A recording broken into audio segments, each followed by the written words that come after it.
నివారించుకోవడానికి రెండు ప్రభుత్వాలు కాల్పుల విరమణకు ఒప్పందం చేసుకున్నాయి. ఈ పరిస్థితి మనం ఏప్రిల్ 22 నుంచి మనం చూస్తున్నాం. కాశ్మీర్లోని పహల్గాంలో 26 మంది పర్యాటకులు ఒకరికి వెళితే వాళ్ళని పాకిస్తాన్ నుంచి ఈ దేశంలో ప్రవేశించిన ఉగ్రవాదులు కిరాతకంగా హత్య చేశారు. ఇంత మనకు తెలుసు. అటువంటి ఉగ్రవాదుల్ని పాకిస్తాన్లో కొన్ని స్థావరాలు ఏర్పాటు చేసుకొని అక్కడ నుంచి ఈ ఉగ్రవాద చర్యలకు పాల్పడుతున్నారని మన భారతదేశం 15 రోజుల తర్వాత 9 శిబిరాల మీద దాడి చేసి ఆ ఇళ్లను ధ్వంసం చేసినాయి. దాని తర్వాత పాకిస్తాన్కి భారత్కి మధ్య కాల్పులు అవన్నీ ప్రారంభమై యుద్ధ వాతావరణమే వచ్చింది. యుద్ధం జరుగుద్దేమని చెప్పేసి ప్రపంచం అంతా దేశం అంతా ఆందోళన చెందింది. కానీ అంతిమంగా కారణం ఏదైనా రెండు దేశాలు కాల్పుల విరమణ ఒప్పందం చేసుకున్నాయి. భవిష్యత్తులో ఏం జరుగుతుందో మనం చూడాల్సింది.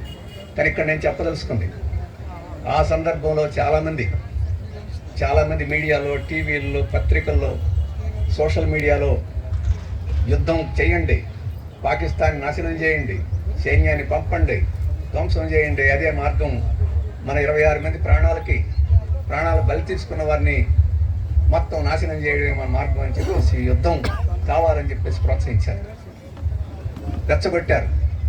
కానీ ఈ దేశంలో కమ్యూనిస్టులు మాత్రమే అని కాదు, ఇంకా ఇతర పార్టీల్లో కూడా కొంతమంది ఉన్నారు.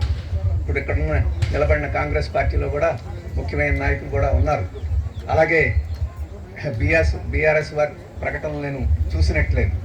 ఏమైనా అనేక పార్టీలు, ప్రతిపక్షంలో ఉన్న అన్ని పార్టీలు యుద్ధం వద్దు, మనకి యుద్ధం పరిష్కారం కాదు, మనం శాంతిగా డిప్లొమాటిక్గా ప్రపంచ దేశాల యొక్క ఒత్తిడి ద్వారా దీన్ని పరిష్కారం చేసుకోవాలా, యుద్ధం వద్దు అని చెప్పేసి చెప్పాం.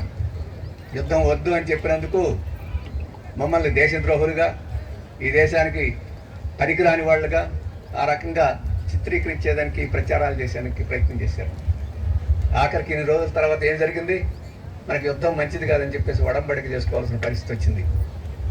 ఎవరైతే రెచ్చగొట్టి యుద్ధానికి పురికొల్పాలనుకున్నవారో అటువంటి వారు ఈరోజు నోరు మూసుకొని యుద్ధం పరిష్కారం కాదు అని చెప్పేసి అంగీకరించాల్సిన పరిస్థితి వచ్చింది. అందుకని ఒక రకంగా మేము ఏటికి ఎదురాం. కమ్యూనిస్ట్ పార్టీలు ధైర్య సాహసాలు చేసాం. ఎందుకంటే 26 మంది ప్రాణాలు కోల్పోయిన తర్వాత సహజంగా మనకు ఉద్రేకాలు పెరుగుతాయి, కసి తీర్చుకోవాలని చెప్పేసి వస్తుంది. అటువంటి వాదనలు ఎవరన్నా చేస్తే బేష్ అని చెప్పేసి వాతావరణం ఉంటుంది. అటువంటి వాతావరణంలో ఆ వాతావరణానికి ఎదురు తిరిగి స్పష్టంగా ఈ దేశానికి ఏది మంచో ఏది చెడ్డో చెప్పగలిగిన వాళ్ళు కమ్యూనిస్టులే. అటువంటి కమ్యూనిస్టు వారసత్వం మనకి మధుసూదన్ రావు గారు ఇచ్చారు. మనం ఈరోజు ఎదుర్కొంటున్నాం. 1962లో మధుసూదన్ రావు గారు ఎదుర్కొని ఉంటారు. ఆ రోజు చైనాకి భారతదేశానికి మధ్య ఘర్షణ ప్రారంభమైంది.